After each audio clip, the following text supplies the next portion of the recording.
વર્ષ 2001 ગુજરાત ક્યારેય નહીં ભૂલી શકે, કારણ કે વિનાશકારી આ ભૂકંપે ગુજરાતમાં ખાના ખરાબી વેરી હતી અને ફરી એકવાર એ યાદો તાજી થઈ છે 15 વર્ષ બાદ, કે જ્યારે ઉત્તર ગુજરાતમાં એક મોટા ભૂકંપનો આંચકો અનુભવાયો। 15 નવેમ્બર દેવ દિવાળીની રાત હતી। રાતના 10:30 વાગ્યા હતા અને ધરા ધ્રુજવા લાગી। પાટણથી 13 કિલોમીટર દૂર સેવાળ ગામ નજીક ભૂકંપનું કેન્દ્રબિંદુ નોંધાયું। વર્ષો બાદ ભૂકંપનો મોટો આંચકો અનુભવાયો અને લોકોમાં ભય ફેલાઈ ગયો। ઉત્તર ગુજરાતની ધરા ધ્રુજી। 4.2ની તીવ્રતાનો આવ્યો ભૂકંપ। પાટણ નજીક ભૂકંપનું કેન્દ્રબિંદુ।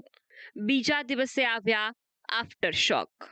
સમય રાત્રિના 10:20। કેન્દ્રબિંદુ પાટણનું સેવાળા ગામ। 15 નવેમ્બર શુક્રવારના રાત્રિના 10:20 ઉત્તર ગુજરાતમાં જબરજસ્ત ભૂકંપના આંચકા અનુભવાયા હતા। રિક્ટર સ્કેલ પર તેમની તીવ્રતા 4.2 નોંધાઈ હતી, જ્યારે ભૂકંપનું કેન્દ્રબિંદુ પાટણથી 13 કિલોમીટર દૂર સેવાળા ગામ નોંધાયું હતું। રાત્રિના સમયે 4.2ની તીવ્રતાનો ભૂકંપ આવ્યો તો સવારના ફરી 2 આફ્ટર શોકની અનુભૂતિ થઈ, જેમની તીવ્રતા રિક્ટર સ્કેલ પર 1.5 નોંધાઈ હતી, જેના કારણે વિસ્તારમાં ડરનો માહોલ જોવા મળી રહ્યો છે। ભૂકંપના કેન્દ્રબિંદુ એવા પાટણ ચાણસ્માના સેવાળા ગામે 2001ના વર્ષે આવેલા ભૂકંપની યાદ તાજી થઈ ગઈ હતી। ધરા ધ્રુજતા ગામના રહીશો ઘરની બહાર દોડી આવ્યા હતા। જોકે આ ભૂકંપના આંચકામાં કોઈ મોટા નુકસાનના સમાચાર આવ્યા નથી, પરંતુ જ્યાં ભૂકંપનું કેન્દ્રબિંદુ હતું તે સેવાળા ગામ વિસ્તારમાં જમીનોમાં તિરાડો જોવા મળી રહી છે। ભૂકંપના આંચકા અને ત્યારબાદના આફ્ટર શોકથી વિસ્તારમાં ભયનો માહોલ છવાયો છે। સ્થાનિકોને હજુ એ ભૂકંપનો ડર જોવા મળી રહ્યો છે। કાલે સાંજે 10:15 આંચકો આવ્યો ભૂકંપનો, પણ ભગવાનની કૃપા છે કે અમારા ગામમાં કોઈ પણ જાતનું નુકસાન નથી થયું। લોકો બધા ઘરમાં સૂતા હતા, પણ પહેલાં એક વખત આનો અનુભવ કરેલો હતો એટલે લોકોને ખબર હતી કે ભાઈ ધરતીકંપ જ છે, એટલે બધા પોતાના બાળ બચ્ચા લઈને અમે બધા અમારા ખુલ્લા ચોકમાં આવી ગયા। અમે ખાટલા ડાળીને હુર્યા અને 2 જ મિનિટની અંદર આ ઓચકો આવ્યો, એટલે અમે જાગતા હતા। એટલે ઓચકાનો અમને અનુભવ તો પહેલાંથી હતો, કેમ કે આપણે કચ્છની અંદર આવો એક ઓચકો આવી ગયેલો હતો, એટલે અમે દોડ બૈરા છોકરાઓ બધા બહાર આવી ગયા। ખાટલાની ધ્રુજારી આવી, પથરો ધ્રુજ્યો, અમને અનુભવ તો હતો ને એ પ્રમાણે અમે સમજી ગયા, એટલે અમે અમારા બચાવ માટે બધાને લઈને બહાર આવી ગયા હતા।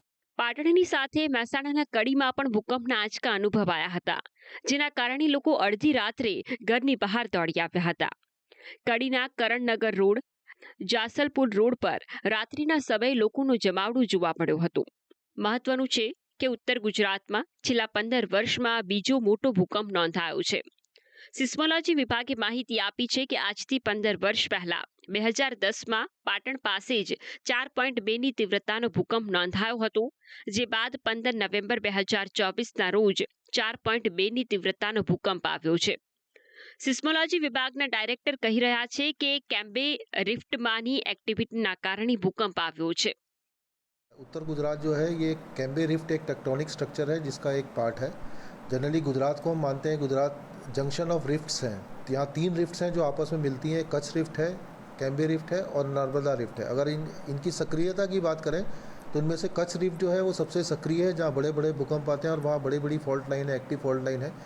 सेकेंड नंबर पे आती है नर्मदा रिफ्ट और थर्ड नंबर पे जो सबसे कम एक्टिव है वो है कैम्बे रिफ्ट। और कैम्बे रिफ्ट भी ऐसे पूरी कैम्बे रिफ्ट सक्रिय नहीं है, उसका जो उत्तरी भाग है राजस्थान और गुजरात का बॉर्डर एरिया है वो सक्रियता में सबसे आगे है और वहाँ पर छोटे छोटे भूकंप पिछले 10 साल में काफ़ी रिकॉर्ड किए गए हैं। काफ़ी रिसर्च से पता लगा है उत्तरी भाग भी इसलिए एक्टिव है क्योंकि कच्छ रिफ्ट और कैम्बे रिफ्ट दोनों उत्तरी भाग जो गुजरात का है वहाँ पर क्रॉस करती है।